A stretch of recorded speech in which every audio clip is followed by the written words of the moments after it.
तो परफेक्शनाइज का current affairs की दूसरी क्लास है। पहले क्लास में हम लोगों ने डिस्कस किया था बिहार के संदर्भ में। आज हम लोग देखेंगे राष्ट्रीय। ठीक है, तो ये राष्ट्रीय थोड़ा बड़ा है, 2 से 3 क्लास में आपका समाप्त होगा। तो चलिए शुरू करते हैं। और जो पहला टॉपिक जो है, तो पहला टॉपिक जो है इसमें लिखा है समर फिएस्टा। ठीक है, समर फिएस्टा 2024 क्या है, इसके संदर्भ में हम लोग तो जरा समझते हैं। ठीक है, क्यों चर्चा में रहा, समर फिएस्टा की बात करेंगे, चर्चा में क्यों रहा है। तो देखेंगे विद्यालय शिक्षा एवं साक्षरता विभाग के सचिव ने राष्ट्रीय बाल भवन नई दिल्ली में समर फिएस्टा 2024 का शुभारंभ किया। ठीक है, तो सबसे पहली बात है कि समर फिएस्टा का शुभारंभ कहाँ पे हुआ। ठीक है, तो ध्यान में रखना है, बाल भवन नई दिल्ली में, राष्ट्रीय बाल भवन नई दिल्ली में समर फिएस्टा की शुरुआत हुई। किसके द्वारा शुरुआत की गई, तो विद्यालय शिक्षा एवं साक्षरता विभाग के सचिव ने किया इसका शुरुआत। कहाँ पे, राष्ट्रीय बाल भवन नई दिल्ली में समर फेस्टा 2024 की शुभारंभ होती है। ठीक है, अब देखेंगे इसका मुख्य बिंदु क्या है, समर फिएस्टा होता क्या है, इसको जरा समझेंगे। तो समर फिएस्टा 1 माह तक चलने वाला एक शिविर है जिसमें 5 वर्ष से लेकर 16 वर्ष तक के बच्चों के लिए 30 से अधिक प्रकार की गतिविधियां शामिल है। ठीक है, किस वर्ष से लेकर किस वर्ष तक के बच्चों को, तो ध्यान में रखना है 5 वर्ष से लेके, ठीक है, कब तक, 16 वर्ष तक। ठीक है, ये समय सीमा है, इसको आपको ध्यान में रखना चाहिए। ठीक है, कितने प्रकार की एक्टिविटी इसमें शामिल है, 30 प्रकार से भी अधिक एक्टिविटी इसमें शामिल किया गया है। इस शिविर में रचनात्मक कलाओं, विज्ञान इत्यादि के क्षेत्र में अनेक सृजनात्मक एवं नवीनतम गतिविधियों को प्रोत्साहित किया जाता है, जिससे सुनिश्चित होता है कि प्रत्येक बच्चे को खोजने और सीखने की दिलचस्प चीजें मिल जाए। ठीक है, तो समर फिएस्टा के संदर्भ में हम लोगों ने क्या सीखा, दिल्ली में बाल विज्ञान भवन, ठीक है, सॉरी, राष्ट्रीय बाल भवन नई दिल्ली में इसकी शुरुआत की गई विद्यालय शिक्षा एवं साक्षरता विभाग के सचिव के द्वारा। इसमें 5 वर्ष से लेकर 16 वर्ष तक के बच्चों के लिए 30 से अधिक प्रकार की गतिविधियां शामिल की गई है, ताकि रचनात्मक कलाओं, विज्ञान इत्यादि के क्षेत्र में अनेक सृजनात्मक एवं नवीनतम गतिविधियों को प्रोत्साहित किया जाए। ठीक है, तो ये आज का पहला टॉपिक था। दूसरा प्रश्न जो है या फिर टॉपिक कह लीजिए वो इस प्रकार से है, भारत का प्रथम मल्टी मॉडल लॉजिस्टिक पार्क। ठीक है, पीछे के सवाल में अगर हम बात करें, पहले के एग्जाम में तो लॉजिस्टिक पार्क से कई बार प्रश्न पूछा गया है, तो ये आपके लिए महत्वपूर्ण हो सकता है, ध्यान में रखेंगे। तो भारत का प्रथम मल्टी मॉडल लॉजिस्टिक पार्क से संदर्भ में कुछ प्रश्न दिया गया, इसको जरा समझिएगा। कहाँ पे इसकी शुरुआत हुई, तो रिलायंस इंडस्ट्री ने चेन्नई के निकट, ठीक है, मप्पेडू में भारत के प्रथम मल्टी मॉडल लॉजिस्टिक पार्क का निर्माण आरंभ किया है। किसके द्वारा आरंभ हुआ है, तो रिलायंस इंडस्ट्री के द्वारा। कहां पे भारत का पहला मल्टी मॉडल लॉजिस्टिक पार्क बनेगा, आप लोग भी बोल सकते हैं, तमिलनाडु के या फिर चेन्नई के मपेडू में। कहां पे बनेगा, मपेडू में बनेगा। ठीक है, और ये बात करेंगे कितने नंबर का है, तो ये प्रथम है। ठीक है, इससे पहले कभी भी नहीं बनी थी। ये भारत का प्रथम मल्टी मॉडल लॉजिस्टिक पार्क कहां पे बनने जा रहा है, तो चेन्नई के मपेडू में। ठीक है, कौन सी संस्था फिर कौन सी कंपनी बना रही है, तो रिलायंस इंडस्ट्री, इसको ध्यान में रखना है। अब इसके बनाने के पीछे लक्ष्य क्या है, ठीक है, इसका उद्देश्य क्या है, क्यों बनाया जा रहा है। ठीक है, तो ध्यान में रखेंगे कुशल लागत प्रभारी प्रभावी एवं मूल्य वर्धित लॉजिस्टिक सेवाओं, कार्गो एकत्रीकरण, पृथक्करण, वितरण, इंटरमॉडल हस्तांतरण, पैकिंग, पुनः पैकिंग इत्यादि को और भी आसान बनाना। ठीक है, इसलिए इसका निर्माण किया जा रहा है, रिलायंस इंडस्ट्री के द्वारा निर्माण किया जा रहा है भारत का मल्टी मॉडल लॉजिस्टिक पार्क। और कहां पे, तो चेन्नई के निकट मप्पेडू में। ठीक है, ये लॉजिस्टिक क्या होता है, लॉजिस्टिक की बात करें क्या होता है, तो आपके यहाँ पे देखोगे कोई सामान आप ऑर्डर करते हो तो फ्लिपकार्ट आके आपको डिलीवरी दे रहता था। फ्लिपकार्ट क्या चीज का काम कर रहा है, तो लॉजिस्टिक का ही तो काम कर रहा है। रेलवे हो गया, ट्रांसपोर्ट हो गया, ये सब क्या है, ये सब मतलब आवागमन को साधन बनाता है, एक सामान पे दूसरे जगह पे लेके जाता है। इससे क्या होता है, इससे हमारी जो अर्थव्यवस्था होती है उसमें बहुत बड़ा इसका रोल होता है। ठीक है, इसीलिए आप देखोगे तो प्रथम मल्टी मॉडल लॉजिस्टिक पार्क बनाया जा रहा है। इसमें बहुत सारा काम होता है, हो सकता है जो कि लॉजिस्टिक से रिलेटेड हो। जैसे यहाँ पे कार्गो का एकत्रीकरण किया जाएगा, पृथक्करण वितरण किया जाएगा, इंटर मॉडल हस्तांतरण किया जाएगा, पैकिंग किया जाएगा, रीपैकिंग किया जाएगा, सब काम यहाँ पे होगा। ठीक है, इसको आपको ध्यान में रखना चाहिए। आप देखें प्रगति 2024, ये भी काफी चर्चा में रहा। प्रगति 2024 क्यों चर्चा में, प्रगति 2024 जरा इसको समझते हैं। तो प्रगति 2024 की बात करेंगे तो चर्चा में रहने के कारण क्या है,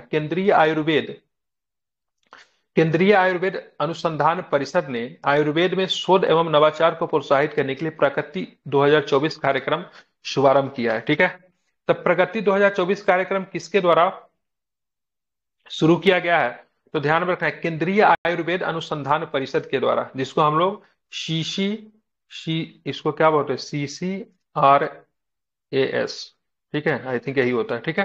तो इसके द्वारा प्रारंभ किया गया प्रगति 2024 कार्यक्रम को। आप देखेंगे इसमें क्या क्या होता है प्रगति 2024 में, तो इसको जरा समझने की कोशिश कीजिए। Central council for research and Ayurvedic sciences, जिसको CCRAS ने आयुर्वेदिक के क्षेत्र में शोध एवं नवाचार को प्रोत्साहित करने के लिए फार्मा रिसर्च इन आयुर्विज्ञान एंड टेक्नो इनोवेशन प्रगति 2024 नामक योजना का शुभारंभ किया है। तो प्रगति को शुभारंभ करने का रीजन क्या है? तो सिंपल सा रीजन है, आयुर्वेदिक के क्षेत्र में शोध एवं नवाचार को प्रोत्साहित करना, ठीक है। अब प्रगति का फुल फॉर्म क्या होगा? तो फार्मा रिसर्च एंड आयुर्विज्ञान एंड टेक्नो इनोवेशन, ठीक है। ये क्या है? प्रगति का फुल फॉर्म है, ये पूछा जा सकता है, लिख दे रहा हूं, ठीक है। एक मिनट, क्या है तो ध्यान में रखेंगे, फार्मा रिसर्च, ठीक है, इन आयुर्विज्ञान, ठीक है, ध्यान में रखिएगा, आयुर्विज्ञान, ज्ञान लिखा हुआ एक्चुअली में, एंड टेक्नो इनोवेशन, ठीक है। ये किसका फुल फॉर्म है? प्रगति का फुल फॉर्म है, ठीक है। अब प्रगति का उद्देश्य क्या है? तो उद्देश्य इनका सिंपल है, आयुर्वेदिक के क्षेत्र में शोध एवं नवाचार को क्या करना? प्रोत्साहित करना, ठीक है। आप देखिए उद्देश्य की बात करेंगे, CCRAS एवं आयुर्वेद औषधि उद्योग के मध्य सहयोगात्मक शोध हेतु अवसर प्रदान करता है, ठीक है। गेल का प्रथम हाइड्रोजन संयंत्र, ठीक है, गेल, ठीक है, ध्यान में रखना। तो गेल का प्रथम हाइड्रोजन संयंत्र, गेल जो होता है ना, gas authority limited of India full form होता है इसका, तो इसका प्रथम हाइड्रोजन संयंत्र लगी है, उसके बारे में हम लोग देखते हैं। कहाँ पे हुआ ये इंपॉर्टेंट है। जैसे अभी हम लोग भारत का पहला मल्टी मॉडल लॉजिस्टिक पार्क के बारे में पढ़ा था, किस शहर में लगाई गई थी बताइए तो जरा, अभी जस्ट 2 मिनट पहले हम लोगों ने कंप्लीट किया उसे। कि मेनू पेडू चेन्नई। चेन्नई के, चेन्नई के क्या नाम था? चेन्नई के मेडू में पेडू मपेडू, क्या नाम था? मपेडू में, ठीक है। उसी तरीके से गेल जो है, आप देखोगे हाइड्रोजन संयंत्र लगा रही है, तो मध्य प्रदेश के विजयपुर में, कहाँ पे? मध्य प्रदेश के कहाँ पे? विजयपुर, ठीक है, ध्यान में रखें, मध्य प्रदेश के कहाँ पे? तो मध्य प्रदेश के विजयपुर में गेल के प्रथम हाइड्रोजन संयंत्र का उद्घाटन किया गया। आप देखेंगे इसके मुख्य बिंदु क्या है, फैक्ट क्या है, इनको जरा समझते हैं। तो यह संयंत्र प्रतिदिन 4.3 टन हरित हाइड्रोजन का उत्पादन करेगा, जिसको ग्रीन हाइड्रोजन, हरित हाइड्रोजन का मतलब क्या होगा? ग्रीन हाइड्रोजन, इंग्लिश का भी PDF ग्रुप में डाला हुआ है, ठीक है। जिसकी शुद्धता कितनी होगी? 99.999% इसकी शुद्धता होगी। यह संयंत्र 10 megawatt proton exchange membrane electrolyser का उपयोग करता है, जिसे कनाडा से आयात किया गया। तो इस संयंत्र में एक प्रमुख यंत्र जो है, जिसका काम होता है प्रोटॉन एक्सचेंज मेम्ब्रेन इलेक्ट्रोलाइजर का जो उपयोग जो किया गया, उसको कहां से लाया गया है? तो कनाडा से लाया गया है, ठीक है। यह संयंत्र की बात करेंगे, मतलब मशीनरी की बात करेंगे, राष्ट्रीय हरित हाइड्रोजन मिशन का एक भाग है। इस मिशन का लक्ष्य क्या है? तो 2030 तक भारत की हरित हाइड्रोजन उत्पादन क्षमता को बढ़ाकर 5 मिलियन टन करना। कितना मिलियन टन करना है? तो 5 मिलियन टन करना है, ध्यान में रखेंगे, ठीक है, समझे? कब तक? तो 2030 तक, ठीक है, क्लियर। ये सब आप नहीं भी याद रखोगे, बस आपको ध्यान में इतना रखना है। तो गेल का प्रथम हाइड्रोजन संयंत्र लगाया गया मध्य प्रदेश के किस जगह पे? तो क्या बताएंगे? विजयपुर विजयपुर में, ठीक है। और एक चीज और भी ध्यान में रखना, प्रतिदिन कितना टन हाइड्रोजन उत्पादन करता है? क्या बताएंगे? 4.3 टन, 4.3 टन, ठीक है। 2030 तक लक्ष्य कितना है भारत में? 5 मिलियन टन प्रति वर्ष, ठीक है। ये सीधे टन है 4.3, ये 5 मिलियन है, ठीक है। अब आते हैं साइबर सुरक्षा संगोष्ठी, इससे भी कुछ फैक्ट बन सकते हैं, इसको देखते हैं। तो साइबर सुरक्षा संगोष्ठी की बात करें, नई दिल्ली में साइबर सुरक्षा संगोष्ठी आयोजित की गई। कहां पे आयोजित की गई? तो नई दिल्ली में। कहां पे? नई दिल्ली में साइबर सुरक्षा संगोष्ठी का आयोजन किया गया। यह संगोष्ठी कॉमन सर्विस सेंटर एवं यूनाइटेड सर्विस इंस्टीट्यूशन के संयुक्त प्रयासों के द्वारा आयोजित किया गया है। साइबर सुरक्षा को सुदृढ़ करने के लिए CAC एंड USI के द्वारा समझौता ज्ञापन पर हस्ताक्षर किए गए, ठीक है। इस CAC क्या है? इसको बोलेंगे, इसको कॉमन सर्विस सेंटर, ठीक है।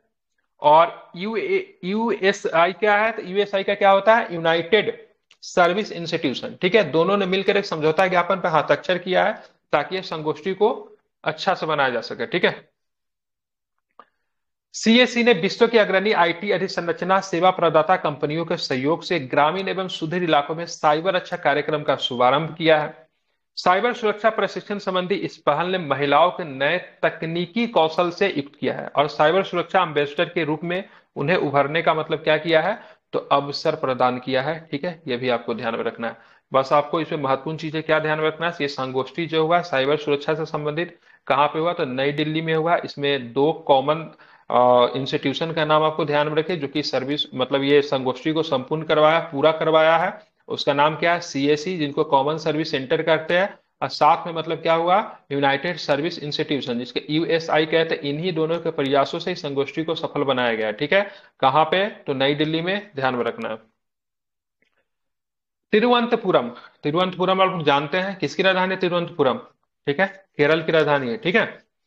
तो तिरुवनंतपुरम अंतर्राष्ट्रीय हवाई अड्डों का अवशेष प्रबंधन हेतु प्रमाणन मिला है, ठीक है। क्या चीज के प्रबंधन के हेतु, तो अवशेष प्रबंधन के हेतु प्रमाणन किसे मिला है, तो तिरुवनंतपुरम हवाई अड्डे को मिला है, ठीक है। पहले इसको त्रिवेंद्रम के नाम से जानते थे। तिरुवनंतपुरम अंतर्राष्ट्रीय हवाई अड्डों के भारतीय उद्योग परिसंघ, ठीक है, भारतीय उद्योग परिसंघ के सतत विकास उत्कृष्टता केंद्र के द्वारा जीरो वेस्ट लैंडफिल सर्टिफिकेशन प्रदान किया गया। मतलब इसको अपशिष्ट प्रबंधन के लिए जीरो वेस्ट लैंडफिल सर्टिफिकेशन प्रदान किया गया, किसके द्वारा, ठीक है, माइक बंद कीजिए, ठीक है। तो यहाँ पे भारतीय उद्योग परिसंघ के द्वारा, ठीक है, ध्यान में रखना है। आप चलेंगे इसमें और क्या प्रश्न बन सकता है। इस हवाई अड्डे द्वारा अपनाई गई अपशिष्ट प्रबंधन प्रणाली आईएसओ, ठीक है, 14001-2015 मानक का अनुपालन करती है। यह मानक पर्यावरण संबंधी प्रदर्शन को सुधारने से संबंधित है। इससे प्रश्न क्या बनेगा, तो भारत के किस अंतर्राष्ट्रीय हवाई अड्डे को अपशिष्ट प्रबंधन हेतु प्रमाणन सर्टिफिकेट दिया गया है, तो ध्यान में रखिएगा तिरुअनंतपुरम अंतर्राष्ट्रीय हवाई अड्डा, ठीक है, महत्वपूर्ण है। अब चलते आगे के टॉपिक को भी देखेंगे। दक्षिण पूर्वी एशियाई क्षेत्र के साइबर अपराधों पर नियंत्रण हेतु समिति का गठन किया गया। क्या चीज के लिए, तो दक्षिण पूर्व एशियाई क्षेत्र के साइबर अपराधों पर नियंत्रण हेतु समिति का गठन किया गया। इसको जरा आपको ध्यान में रखना है। गृह मंत्रालय ने दक्षिण पूर्वी एशियाई साइबर अपराधों का सामना करने के लिए समिति की गठन की है। गृह मंत्रालय ने अंतर्राष्ट्रीय स्तर पर होने वाले साइबर अपराधों में होने वाली उल्लेखनीय वृद्धि पर अंकुश लगाने के लिए अंतर मंत्रालय समिति का गठन किया गया। क्या अंतर्राष्ट्रीय स्तर पे हो रहा है। अभी कुछ दिन पहले बहुत सारे भारत के लोगों को, ठीक है, कंबोडिया, म्यांमार, लाओस जैसे जगहों पे नौकरी के बहाने उनको बुलाया गया। जब ये लोग नौकरी करने गए तो वहां पे कुछ लोगों के द्वारा मतलब जो इस तरह का मतलब सिंडिकेट चला रही थी, इनको किडनैप कर लिया गया, इनका अपहरण कर लिया गया, इनको साइबर अपराध के कामों में इनको संलग्न कर दिया गया। मतलब उनको कहा गया ऐसे तुम भारत में फोन करो, अब भारत के लोगों का मतलब क्या करो, तुम एटीएम से बैंक से जो भी पैसे हो तो उनका ट्रांसफर करो। मतलब भारतीय लोगों का ही प्रयोग करके भारत के लोगों को ही साइबर फ्रॉड करने के लिए प्रयोग किया गया, ठीक है। इसको लेकर गृह मंत्रालय काफी अधिक चिंतित थी। इसलिए दक्षिण पूर्व एशियाई में जो साइबर क्राइम बहुत अधिक बढ़ रहा था, उनको देखते हुए एक मतलब यहाँ पे समिति का गठन किया गया है। कहाँ कहाँ पे ये चीजें हो रही थी, कंबोडिया में, म्यांमार में, लाओस में, फिलीपींस, ठीक है। आप लोग भी सटीक रहिएगा, सतर्क रहिएगा, किसी भी प्रकार के व्हाट्सएप पे लिंक वगैरह है, ठीक है, यूपीआई वगैरह है, तो इन सब चीजों को मत कीजिए क्योंकि साइबर क्राइम बहुत अधिक बढ़ रहा है, ठीक है। तो इन सब जगहों पे ये सारे के सारे दक्षिण पूर्वी एशियाई देश हैं, तो यहाँ पे संगठित साइबर अपराधियों के गढ़ है। मतलब यहाँ से साइबर अपराध खूब होता है। मतलब यहाँ पे सिंडिकेट चलता है बजाप्ते के साथ, जिनसे साइबर अपराध कराने के लोगों को उकसाया जाता है। साइबर अपराधों में वृद्धि के कारण अनेक भारतीय इनके शिकार बन चुके हैं। काफी अधिक वित्तीय क्षति भी उठानी पड़ी है। एक रिपोर्ट के अनुसार इन दक्षिण पूर्वी एशियाई देशों में 1000 से अधिक भारतीय नागरिक साइबर धोखाधड़ी शिविरों में फंसे हुए, मतलब 1000 से अधिक लोग हैं। और इनको मतलब मजदूर के तौर पे इनको साइबर अपराध करने के लिए इनको कहा जाता है। नहीं करने पे समझ ही रहे, क्योंकि ऑलरेडी ये लोग बंदी है, तो इन लोगों से साइबर अपराध करवाया जाता है जबरदस्ती। मतलब अपने ही लोगों को इन लोगों से मतलब ठगने, अपने ही लोगों को ठगने के लिए इनको मजबूर किया जाता है। काफी चर्चा में था, तो ध्यान में रखिएगा। इसे कुछ फैक्ट बन नहीं रहा, लेकिन ध्यान में रखना है। एक साइबर अपराधों पर नियंत्रण हेतु एक समिति का गठन किया गया है। तो किस तरह के देशों को इसमें काउंटर किया जाएगा, था दक्षिण पूर्वी एशियाई देश, ठीक है। अब आते हैं, देखेंगे महिला एवं बाल विकास मंत्रालय ने खाद्य एवं पोषण परिषद को भंग कर दिया है, ठीक है। तो महिला एवं बाल विकास मंत्रालय ने आधिकारिक तौर पर खाद्य एवं पोषण परिषद को भंग कर दिया है। यह कदम सरकारी युक्तिकरण योजना के एक भाग के रूप में उठाया गया है। ठीक है, यह महिला एवं बाल विकास मंत्रालय का तकनीकी सहायता शाखा है, जिसका मुख्यालय की बात करेंगे नई दिल्ली में है। ठीक है, खाद्य एवं पोषण परिषद को मूल रूप से कृषि एवं कृषक कल्याण मंत्रालय के तहत स्थापित किया गया था। वर्ष 1993 में इसे महिला एवं बाल विकास मंत्रालय को हस्तांतरित कर दिया गया था। ठीक है, तो महिला एवं बाल विकास मंत्रालय का एक विंग हुआ करता था जिसका नाम था खाद्य एवं पोषण परिषद। इसको क्या कर दिया गया, समाप्त कर दिया गया है। ठीक है, तो खाद्य एवं पोषण परिषद की स्थापना की बात करेंगे तो कृषि एवं कृषक कल्याण मंत्रालय के तहत इसको स्थापित किया गया था, लेकिन 1993 में इसे महिला एवं बाल विकास परिषद मंत्रालय को हस्तांतरित कर दिया गया था, लेकिन फिलहाल इसको समाप्त कर दिया गया है। ये भी आपको ध्यान में रखना है। चर्चा में रहा सेला सुरंग, ये VBI है, ये एग्जाम में आ सकता है, इसको आप लोग नोट डाउन कर लीजिए। सेला सुरंग, सेला सुरंग से प्रश्न बनेगा से सेला सुरंग किस राज्य में है। ठीक है, तो ये अरुणाचल प्रदेश में है। ठीक है, कहाँ पे है, अरुणाचल प्रदेश में है, और चीन के साथ ये सीमा लगती है। ठीक है, ध्यान में रखना है। ठीक है, तो चीन के साथ इनका सीमा लगता है अरुणाचल प्रदेश का। तो सेला सुरंग जो है ये काफी अधिक इंपॉर्टेंट हो जाता है। ये सेला सुरंग को देश की सर्वोच्च सुरंग की आधिकारिक पहचान मिली है। ठीक है, सर्वोच्च सुरंग है। और किसके द्वारा यहाँ पे निर्मित किया गया सुरंग को, तो BRO के द्वारा। BRO की बात करेंगे, बॉर्डर रोड ऑर्गेनाइजेशन होता है। सीमावर्ती क्षेत्रों में सड़क बनाने का जिम्मा किसका होता है, BRO को होता है। ठीक है, जैसे मान लीजिए भारत और पाकिस्तान का बॉर्डर लगा हुआ है, भारत और चीन का बॉर्डर लगा हुआ है, तो वहां पे जो सड़क निर्माण करने की जिम्मेवारी जो होगी किसका होगा, BRO का होगा। ठीक है, तो BRO द्वारा BRO मतलब सीमा सड़क संगठन भारत द्वारा निर्मित सेला सुरंग को आधिकारिक रूप से देश की सर्वोच्च सुरंग के रूप में पहचाना गया है। ठीक है, और साथ में इंटरनेशनल बुक ऑफ ऑनर भी इसको दिया गया है। अब सेला सुरंग की लंबाई आपसे पूछी जाती है, तो ध्यान रखें इसकी लंबाई बहुत इंपॉर्टेंट है, 2.598 किलोमीटर। ठीक है, ध्यान रखें 2.598 किलोमीटर कितना है, 2.598 किलोमीटर है। ध्यान में इसको रखना है। ठीक है, 2 3 5 5 4 9 सीरीज बना है, 2+3 5 3+4 9। ठीक है, तो ये आपको ध्यान रखना है, 2.598 किलोमीटर की बात करेंगे सेला सुरंग की लंबाई है। ठीक है, ये तेजपुर तमांग मार्ग पर 13,000 फीट के ऊंचाई पे है। कहां पे, तेजपुर तमांग, तेजपुर आपको असम में पड़ता है। ठीक है, तो तेजपुर तमांग तवांग जो मार्ग जो है, तवांग आपको अरुणाचल प्रदेश में पड़ता है, तवांग मठ भी है, बौद्ध मठ है। ठीक है, ध्यान में रखिएगा। तो इन मार्ग पे पड़ता है और इसकी ऊंचाई कितनी है, 13,000 फीट है। ठीक है, रणनीतिक रूप से ये काफी अधिक महत्वपूर्ण बन जाती है। क्यों बनती है, क्योंकि रणनीतिक रूप से महत्वपूर्ण यह सुरंग असम में गुवाहाटी एवं अरुणाचल प्रदेश में तमांग के मध्य सभी मौसमों में संपर्क को सुनिश्चित करता है। अब असम से अगर कोई गाड़ी अगर चलता है तो ऐसा होता है ना सर, बर्फ के समय में वहां पे आप देखोगे बर्फबारी जब होती है तो उस समय लैंड स्लाइडिंग वगैरह होता है, रास्ता क्या होता है, बंद हो जाता है। ठीक है, लेकिन ये रास्ता खुल जाने से, ये सेला सुरंग बनने से असम और मतलब अरुणाचल प्रदेश के बीच में जो भी एक्टिविटी जो भी होगी वो बरस भर चलेगी। ठीक है, मतलब बरसों भर मतलब ये रास्ता मतलब बना हुआ रहेगा, किसी प्रकार की कोई दिक्कत नहीं होती है।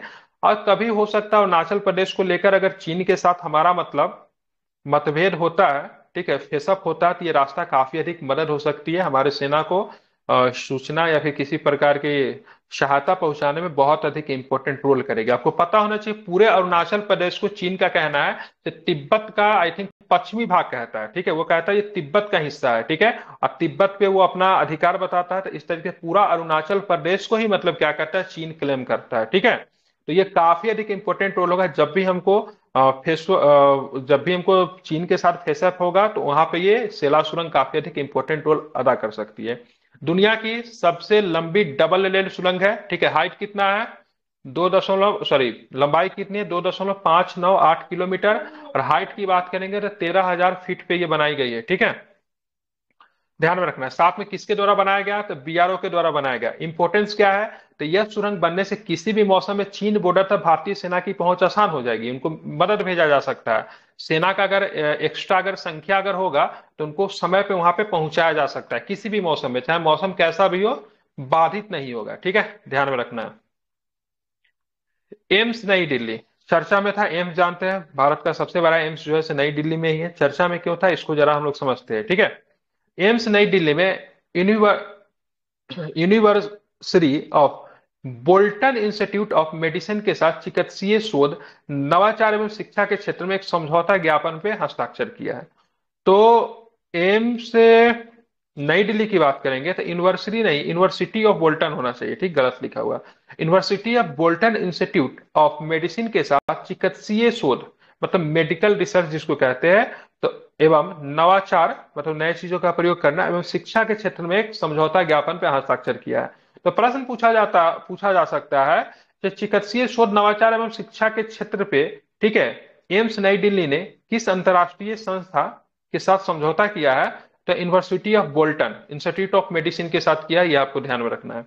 इस समझौता ज्ञापन पर दोनों संस्थाओं के कार्यकारी अधिकारियों द्वारा वर्चुअल इवेंट इवेंट के माध्यम से हस्ताक्षर किए गए। यह सहभागिता विभिन्न पहलों तथा स्टाफ एवं छात्रों का आदान प्रदान, शैक्षणिक कॉन्फ्रेंस और सहयोगात्मक डिग्री कार्यक्रम इत्यादि को प्रोत्साहित करेगा, ठीक है। और इसमें संस्थाओं को वैश्विक चुनौतियों का समाधान करने और दुनिया को एक साथ विशेषज्ञता सजा करने में भी क्या करेगा? मदद करेगा, ठीक है। तो आप लोग में से कोई भी लोग हमें ये बताइए, यूनिवर्सिटी ऑफ बोल्टन, ठीक है, कहाँ पड़ता है?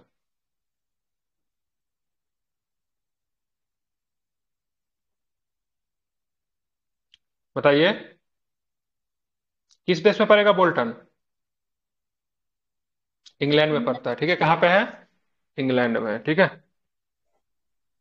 एक यूनिवर्सिटी ऑफ बोल्टन है, एक यूनिवर्सिटी ऑफ बोस्टन है, वो यूएसए में पड़ता है, ठीक है। बोल्टन है, ठीक है। डाटा सेंटर क्षमता में भारत, ऑस्ट्रेलिया, जापान एवं सिंगापुर से आगे निकल चुका है, ठीक है। तो डाटा सेंटर की बात करेंगे तो इसकी क्षमता में भारत की बात करेंगे, ऑस्ट्रेलिया, जापान एवं सिंगापुर से आगे निकल चुका है। एशिया प्रशांत क्षेत्र में भारत सर्वाधिक डेटा सेंटर क्षमता वाला देश बन गया, ठीक है। और ऑस्ट्रेलिया, जापान, हांगकांग, ठीक है, एस ए आर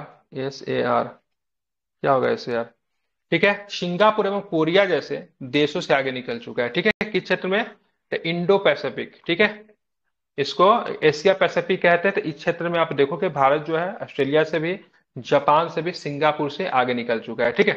वर्ष 2024-26 के दौरान भारत में 850 मेगावाट के समतुल्य सर्वाधिक क्षमता वर्धन दर्ज करेगा, जो एशिया प्रशांत क्षेत्र में प्रमुख देशों की क्षमता से कहीं अधिक होगी, ठीक है।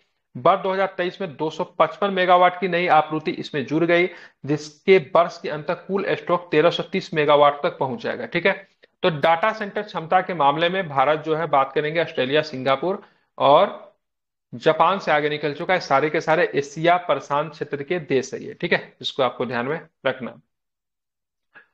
ONDC स्टार्टअप महोत्सव, ठीक है, क्या नाम है? ONDC, ठीक है, स्टार्टअप महोत्सव चर्चा में रहा। क्यों था चर्चा में, इसको जरा समझते हैं। तो वाणिज्य एवं उद्योग मंत्रालय द्वारा वाणिज्य भवन नई दिल्ली में ONDC स्टार्टअप महोत्सव का आयोजन किया गया। कहाँ पे किया गया? तो वाणिज्य भवन नई दिल्ली में किया गया। किसके द्वारा? तो वाणिज्य एवं उद्योग मंत्रालय के द्वारा किया गया, ठीक है। आप देखेंगे इस महोत्सव का इंपोर्टेंट क्या है, इसको जरा समझते हैं। तो इस महोत्सव में 12 यूनिकॉर्न सहित 125 से अधिक स्टार्टअप ONDC से जुड़ने की प्रतिबद्धता जाहिर की है, ठीक है। ये कितने यूनिकॉर्न है? 12 यूनिकॉर्न। ये 12 यूनिकॉर्न, कोई कंपनी यूनिकॉर्न कब बनती है? जब उसकी टर्नओवर 1 बिलियन अमेरिकी डॉलर हो जाती। 1 बिलियन था ना, 100 बिलियन है, नहीं 1 बिलियन होगा, एक बार चेक कर लीजिएगा। 1 बिलियन USD, ठीक है, अगर हो जाता है तो उसको यूनिकॉर्न बोला जाता है, ठीक है। तो यहाँ पे ONDC स्टार्टअप की बात करेंगे तो 12 यूनिकॉर्न थे और साथ में 125 से अधिक स्टार्टअप ने ONDC से जुड़ने के लिए प्रतिबद्धता मतलब जताई है। यह कार्यक्रम DPIIT की दो प्रमुख पहलों, स्टार्टअप इंडिया पहल तथा open network for digital commerce के उत्सव एवं सहयोग का प्रतीक है, ठीक है। ये ONDC का फुल फॉर्म क्या होगा? Open network for digital commerce, ठीक है, ध्यान में रखना है। इस महोत्सव में स्टार्टअप विकास, नवाचार हेतु पारिस्थितिकी तंत्र को पोषित करने तथा प्रोत्साहित करने के लिए सरकार की प्रतिबद्धता पर भी प्रकाश डाला गया है। इस महोत्सव में विभिन्न विषयों पर यथा भारतीय ई वाणिज्य हेतु सहयोगपूर्ण भविष्य का निर्माण, ONDC स्टार्टअप सफलता की कथा, ONDC के माध्यम से स्टार्टअप विकास को प्रोत्साहित करना इत्यादि पर विभिन्न पैनल चर्चाएं आयोजित की गई। इन प्रयासों का लक्ष्य ONDC के नेटवर्क का प्रचार करना, मतलब मुख्य रूप से आप देखोगे तो मुख्य रूप से आपको यहाँ पे स्टार्टअप को बढ़ावा देना है, ठीक है। तो ओएनडीसी स्टार्टअप महोत्सव हुआ है, नई दिल्ली में हुआ है, किसके द्वारा? वाणिज्य एवं उद्योग मंत्रालय के द्वारा किया गया, जहां में 12 यूनिकॉर्न और 125 से अधिक स्टार्टअप ने इनसे जुड़ने के लिए मतलब बातें की है, ठीक है। ओएनडीसी का फुल फॉर्म क्या होता है? तो open network for digital commerce होता है। तो ये सारे फैक्ट को क्या करना है, आपको याद रखना है, महत्वपूर्ण है, याद रखिएगा, ठीक है। आप थोड़ा स्टार्टअप के ऊपर जान लेते हैं। तो सबसे पहले स्टार्टअप इंडिया आई थी, ठीक है। स्टार्टअप इंडिया की बात करेंगे, 2016 में आई थी, ठीक है। कितने तारीख है? 16 जनवरी को। ये 16 जनवरी को स्टार्टअप दिवस के तौर पे भी मनाते हैं, ये भी आपको ध्यान में रखना है। तो स्टार्टअप इंडिया पहल थी, मोदी जी की पहल थी। 2016 में इसकी शुरुआत हुई थी, तारीख था 16 जनवरी। और 16 जनवरी को स्टार्टअप डे के तौर पे भी हम लोग मनाते हैं, ठीक है। क्या था? उद्यमियों उद्यमियों को समर्थन करना था, भारत में एक मजबूत स्टार्टअप परिस्थिति तंत्र का निर्माण करना है, ठीक है। स्टार्टअप क्या होता है? तो मान लीजिए आपने कोई छोटा सा कंपनी खोला, ठीक है, कोई भी कंपनी एबीसीडी कुछ भी, मतलब मान लीजिए कोई कंपनी खोला जो खिलौना बनाती है। तो खिलौना बनाती है, आपने खोला, तो आपने खोला तो आप क्या, क्या उद्यमी हो गया। उद्यमी क्या होता है? रिस्क लेता है, ठीक है। हो सकता है कंपनी आगे चल के फ्लॉप हो जाए, हो सकता है कंपनी आगे चल के यूनिकॉर्न बन जाए, ठीक है। तो उसने रिस्क लिया, तो वह उद्यमी हुआ। और उसने जिस प्रोडक्ट को जो तैयार करवा रहा, जो फैक्ट्री की नींव रखी, वो क्या होगा? उसका एक स्टार्टअप हो गया, ठीक है। स्टार्टअप के लिए उसने फंड जुटाया। हो सकता है स्टार्टअप बहुत अच्छा हुआ तो बहुत अधिक प्रॉफिटेबल दे सकता है, फिर लॉस भी हो सकता है, ठीक है। तो मुख्य रूप से ये जो स्टार्टअप इंडिया पहल, जो इसका उद्देश्य क्या है? तो एक मजबूत स्टार्टअप पारिस्थितिकी तंत्र का मतलब क्या करना है? निर्माण करना है, ठीक है। ध्यान में रखना। वर्तमान में भारत में डीपीआईआईटी द्वारा मान्यता प्राप्त 13 लाख से अधिक स्टार्टअप में, ठीक है, 55 से अधिक प्रक्षेत्रों में कार्यशील है। यह भी आपको ध्यान में रखना चाहिए, ठीक है। आप चलेंगे थोड़ा सा और भी पढ़ लेते हैं। यूनेस्को, ठीक है। यूनेस्को का मेमोरी ऑफ वर्ल्ड इंडिया प्रशांत क्षेत्रीय रजिस्टर, ये क्या था? रामचरितमानस, पंचतंत्र तथा, ठीक है, शहरद शारदा लोका, क्या लिखा हुआ है? शारदा लोका लोकाना को यूनेस्को का memory of the world Asia प्रशांत क्षेत्रीय रजिस्टर में शामिल किया गया। ये क्या होता है? मेमोरी ऑफ वर्ल्ड एशिया प्रशांत क्षेत्रीय रजिस्टर, इसमें किसको किसको शामिल किया गया है? तो रामचरितमानस को शामिल किया गया। रामचरितमानस को किसके द्वारा लिखा गया था? किन्होंने लिखा था? तुलसीदास। तुलसीदास जी ने, ठीक है। तुलसीदास। पंचतंत्र किसके द्वारा लिखा गया था? विष्णु शर्मा। विष्णु शर्मा, ठीक है। और साथ में सहरदा, शहर दयालोका, ये तो मैं जानता ही नहीं क्या है, ठीक है। इसको भी शामिल किया गया। तीन चीजों को शामिल किया गया है, रामचरितमानस को, पंचतंत्र को, और शहर दयालोका, ठीक है। शहर दयालोका लोकाना को यूनेस्को के मेमोरी ऑफ वर्ल्ड एशिया प्रशांत क्षेत्रीय रजिस्टर में इसको शामिल किया गया, ठीक है। कहाँ पे आयोजन हुआ? तो मंगोलिया की राजधानी का नाम क्या है? उलान बटोर, ठीक है। तो मंगोलिया की राजधानी उलान बटोर में आयोजित memory of world committee of Asia and the Pacific की 10वीं आम बैठक में निर्णय लिया गया। इस बैठक की मेजबानी मंगोलिया सरकार के संस्कृति मंत्रालय यूनेस्को के बैंकॉक स्थित क्षेत्रीय कार्यालय के द्वारा किया गया, ठीक है। अब हम आते हैं रामचरितमानस के बारे में थोड़ा जान लेते हैं। सबसे पहले रामचरितमानस की बात करेंगे। इसके रचनाकार कौन है? तुलसीदास जी है। और ये तुलसीदास अकबर के समकालीन थे, ठीक है। किसके समकालीन थे? अकबर के समकालीन थे। अकबर बाबर दोनों के समकालीन थे, ठीक है। और ये संस्कृत भाषा में नहीं लिखी गई, जनमानस की भाषा में लिखी गई है। वह भाषा कौन है? तो ध्यान में रखेंगे, अवधी भाषा में लिखी गई है। किस भाषा में लिखी गई है? तो ध्यान में रखना है आपको, अवधी भाषा में ये लिखी गई है, इसको भी आपको ध्यान में रखना है, ठीक है। और इसको चौपाई के रूप में लिखा गया है, ठीक है। अब आते हैं पंचतंत्र। पंचतंत्र बहुत पहले का, 300 ईसा पूर्व में विष्णु शर्मा के द्वारा इसको लिखा गया, ठीक है। पंचतंत्र संस्कृत भाषा में लिखा गया। यह संभवतः विश्व के प्राचीनतम नीति गाथा संग्रहों में एक है, ठीक है। यह मतलब मोरल आपको सिखाता है। क्या सिखाता है? मोरल, मतलब होता है ना इथिक्स। इथिक्स और मोरल आपको ये मुख्य रूप से क्या करता है? सिखाता है। जैसे पंचतंत्र का कोई भी कहानी जब आप पढ़ोगे तो नीचे कुछ ना कुछ मोरल देके जाता है, तो ये करने से ये होता है, ये करने से ये होता है, कुछ ना कुछ मोरल आपको देकर जाएगा, ठीक है। हर कहानी के नीचे आप देखिएगा, अगर बचपन में आपने पढ़ा होगा पंचतंत्र की कहानी, तो सबके नीचे कुछ ना कुछ मोरल होता था, ठीक है। ध्यान में रखना। अब हम देखेंगे विष्णु शर्मा महिला रोपे राज्य के राजा अमर शक्ति के दरबार में विद्वान थे, ठीक है। तो महिला रोपे राज्य के राजा अमर शक्ति के दरबार में विद्वान थे। और तीसरा जिसको जो शामिल किया गया है, जो कि थोड़ा सा नया है, इसका नाम है सहरदा शाहरदाया लोका लोकाना के विषय में थोड़ा जान लेते हैं, ठीक है। इस ग्रंथ की रचना आचार्य आनंदवर्धन के द्वारा संस्कृत भाषा में की गई, ठीक है। तो शाहरदाया लोका लोकाना का रचनाकार कौन है? तो आनंदवर्धन साहब है, ठीक है। किस भाषा में की गई है? तो ये आपकी संस्कृत भाषा में की गई है। आचार्य आनंदवर्धन 10वीं शताब्दी के उत्तरार्ध एवं 11वीं शताब्दी के पूर्वार्ध में, मतलब उत्तरार्ध मतलब बाद, ठीक है, और पूर्वार्ध मतलब पहले, मतलब 10वीं और 11वीं शताब्दी के बीच में, ठीक है, पूर्वार्ध में कश्मीर में रहते थे, ठीक है, ध्यान में रखना, ठीक है। तो तीनों क्लियर हो गया, तीनों को शामिल किया, किसको किसको शामिल किया गया? तो रामचरित मानस को शामिल किया गया, पंचतंत्र को शामिल किया गया है, ठीक है, शाहरदाया लोका को शामिल किया गया है, और क्या चीज में शामिल किया गया है? तो मेमोरी ऑफ वर्ल्ड एशिया प्रशांत की क्षेत्रीय रजिस्टर में इनको शामिल किया गया। इसकी बैठक कहाँ पे हुई थी? तो मंगोलिया के उलान बटोर में हुई थी, ठीक है, ध्यान में इसको रखना है। मेजबानी कौन कर रहा था? तो मंगोलिया सरकार के सांस्कृतिक मंत्रालय और साथ में यूनेस्को बैंकॉक स्थित क्षेत्रीय कार्यालय के द्वारा इसकी मेजबानी की गई थी, ये भी आपको ध्यान में रखना है, ठीक है। बाकी कल जो है हम लोग ड्रोन डीडी पायलट परियोजना महिंद्रा एंड महिंद्रा तथा एमएसडी के मध्य समझौता जो हुआ है, इसके संदर्भ में हम लोग कल के क्लास में पढ़ेंगे, ठीक है। तो आगे आप लोग पढ़ कर आइएगा।